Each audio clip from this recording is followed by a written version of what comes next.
I don't get up there as often as I should, so I'm really looking forward to this trip and actually reconnecting with my old friends, hopefully scoring some surf. My name's Chris Morrow, and I work for GrindTV.com. It's like an adventure sports site. I live in Southern California, but I spent a good chunk of my 20s on the central coast of California, which is where I'm heading today. I haven't been there in a few years. I miss it so bad. Gonna meet up with Eric Soderquist, who was just a little kid when I moved up there years ago, and now he's a man and quite the artist. And he spent a lot of time in Big Sur, so gonna give me a little refresher on what I've been missing, and probably gonna school me in the surf. I remember when Chris came up into town and we'd watch him surf and stuff, we were kind of like, whoa, how's he going that fast?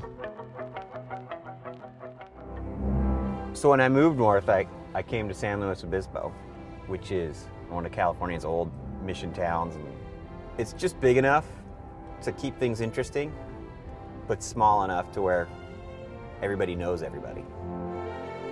It's also the gateway to Big Sur, and some of the most beautiful California scenery you could ever imagine.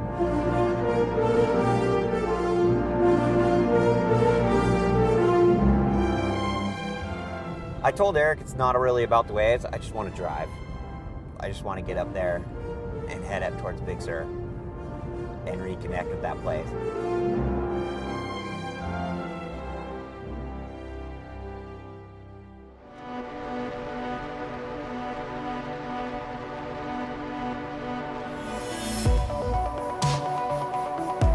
The other day, Eric just yanked this giant prehistoric whalebone out of a rock. And he's just like, check this out. He knows every little nook and cranny. Nothing comes easy up here. It's a pretty harsh environment. The elements are pretty cruel. The water is really cold. The waves can be big. The paddle outs can be long. You have to work hard for it.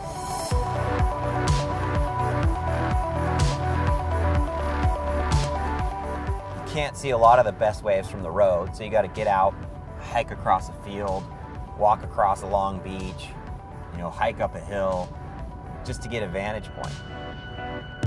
But that search, that quest, that drive, it's a beautiful experience the whole way. You're not sitting in traffic. You're not feeding parking meters.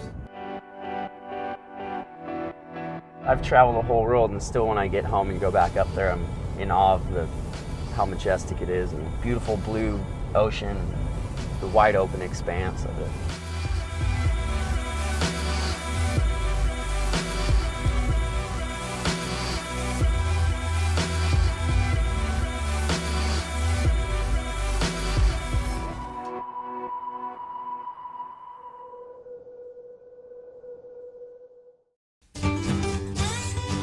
There's so many spots, you just can't check them all. If you try to check them all, you just go crazy. So you do your best knowing what the waves are doing. You listen to the buoy reports and you say, okay, let's hike down this trail when we get to the edge of the cliff and we'll see if it's any good. Because a lot of the best waves you can't see from the highway. And that's part of the fun. You can't just pull up, feed a parking meter and walk out there.